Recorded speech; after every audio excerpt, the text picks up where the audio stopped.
You open the fridge and something in the back has gone soft. You reach for a paper towel without thinking. You buy the gadget that promises to make your kitchen easier, and it sits in a drawer by week 3.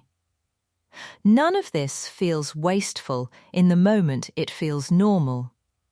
It feels like how everyone lives.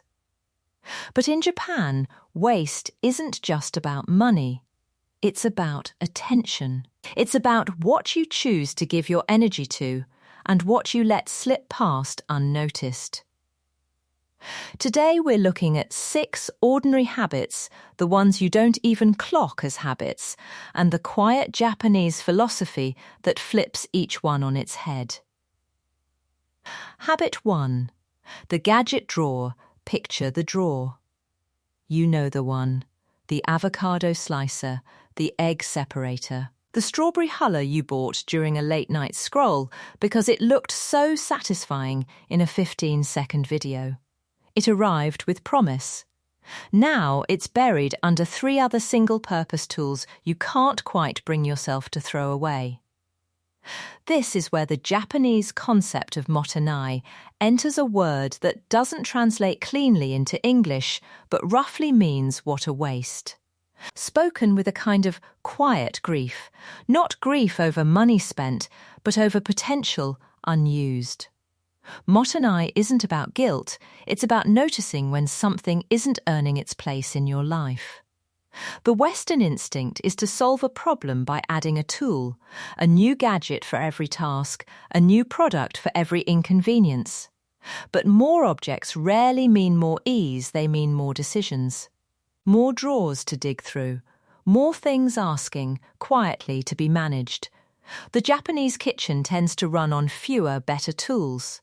1 good knife instead of 6 mediocre ones. A single cutting board that does everything. The logic isn't minimalism for its own sake, it's that every object you own is something you now have to think about, clean, store, and eventually decide what to do with. Try this. Open your most cluttered drawer tonight. Pull out anything you haven't touched in 6 months. Not to throw it away in a fit of guilt, just to see it, clearly, for what it is. Mottainai starts with paying attention. You have to see what's taking up space before you can stop wasting it, and that awareness has a way of spreading into everything else you own. Habit 2.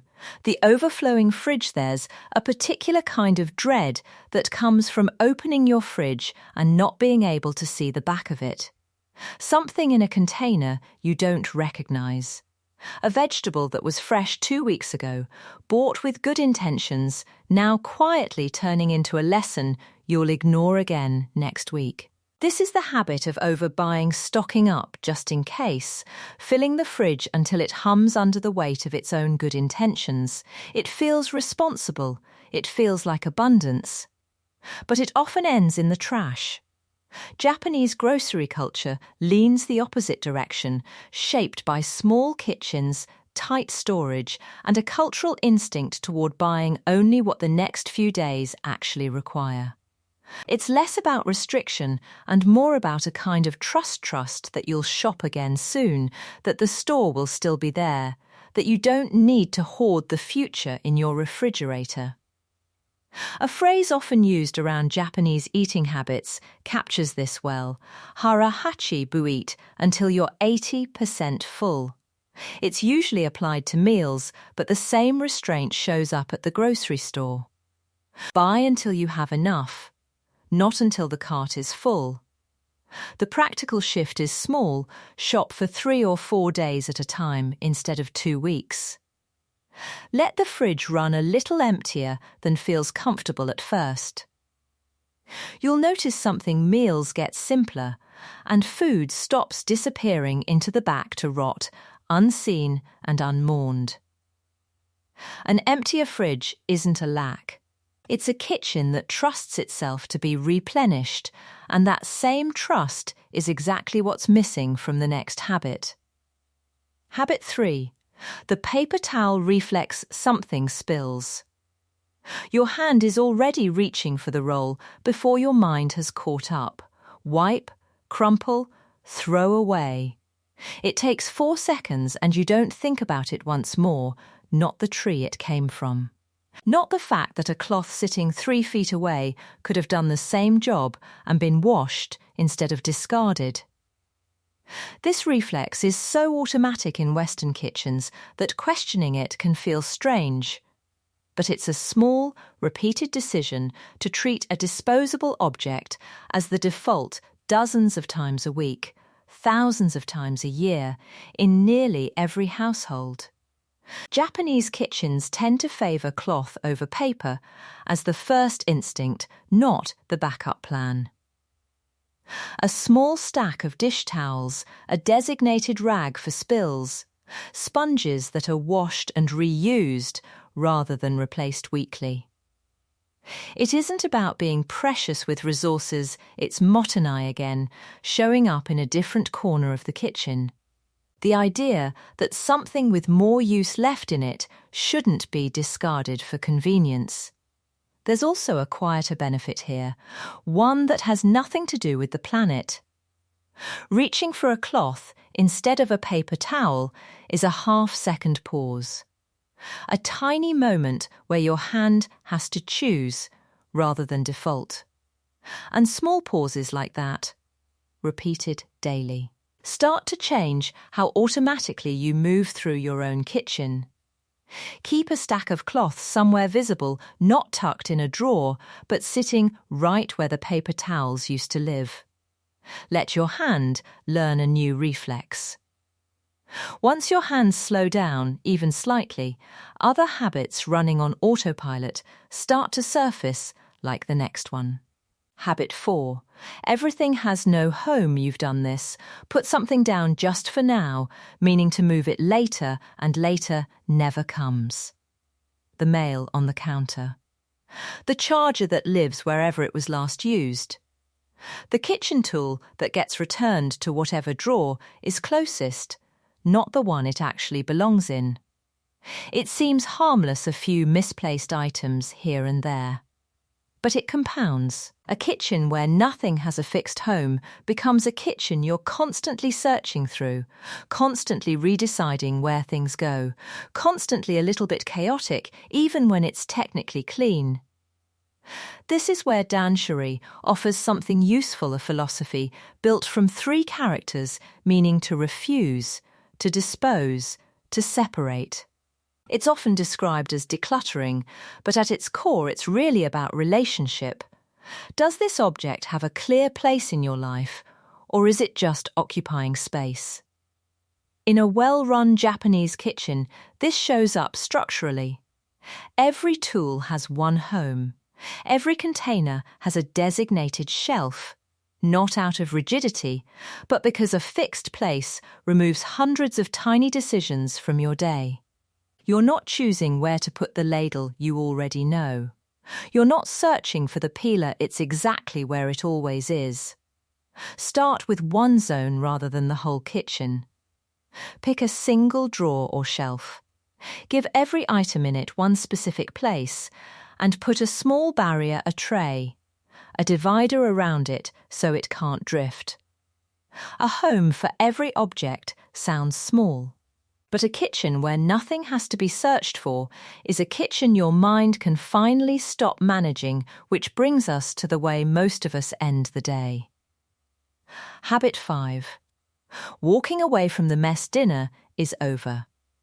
The dishes are stacked, the counter has flour on it from earlier, and you are tired in the specific way that makes "I'll deal with it in the morning" sound completely reasonable. So you turn off the light and walk away. Morning, you disagrees. Morning, you walks into a kitchen that already feels behind before the day has started, a sink of cold water and yesterday's food, a counter that needs clearing before coffee can even happen. There's a quiet ritual in many Japanese homes called Osouji, a cleaning practice, but one rooted in something closer to reset than chore. The idea isn't that mess is shameful. It's that closing the day with an ordered space is a form of respect for the space itself, and for the person who has to wake up in it tomorrow. This isn't about becoming a person who deep cleans every night. It's smaller than that. A 5-minute reset, dishes rinsed and stacked, counters wiped, one surface cleared. Not a spotless kitchen, just a kitchen that doesn't owe you anything when you walk in tomorrow. The Western habit treats the evening as the finish line. The day is over, so the kitchen can wait. The Japanese instinct treats the evening as a handoff. What you leave behind is what you're handing to your future self. Try it tonight. Not the whole kitchen, just the sink and one counter. Notice how different the morning feels when you walk into a space that isn't asking anything of you yet. How you end your day in the kitchen quietly shapes how you begin the next one, and that same principle applies to the very last habit. Habit 6. Rushing through the meal itself, a plate, eaten standing at the counter. Lunch scrolled through at a desk. Empty before you noticed you were even eating it. Food in a lot of Western routines is something to get through fuel consumed on the way to the next task. This one isn't usually framed as waste.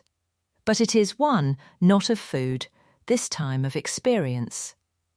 A meal you don't remember eating is a small piece of your day that's gone without ever really happening. Ichigo Ichie is a phrase that translates roughly to one time, one meeting the idea that this exact moment, this exact meal, this exact sitting down will never happen again in quite the same way. It's often used around tea ceremonies, but it applies just as easily to a Tuesday dinner eaten alone. In practice, this doesn't mean every meal becomes a ceremony. It means sitting down instead of standing. Putting the phone somewhere else in the room. Noticing 3 bites, really noticing them, texture and temperature and taste before letting your mind wander back to the day. It's a small shift, and it doesn't cost any extra time. The meal takes exactly as long either way. The difference is whether you were there for it. Pick one meal today. Doesn't need to be dinner, doesn't need to be elaborate, and eat it sitting down, phone away, for just the first 5 minutes. Because in the end, all 6 of these habits point to the same quiet idea. None of these habits are really about kitchens. They're about attention, where you spend it, and where you let it leak away unnoticed. A drawer full of unused tools. A fridge holding more than you need. A meal eaten without being tasted. The Japanese approach isn't about owning less or doing more. It's about noticing what's already there and treating it, your food, your space, your time, like it deserves to be seen. You don't need to change all 6 habits tonight. Pick one. Let it be small. Let it be imperfect. Because the goal was never a perfect kitchen. It was a life where nothing quietly goes to waste, including the moments you almost missed. If this resonated, you know what to do next. If you start with even one of these today, you'll notice the difference. Let me know in the comments, which one are you trying first?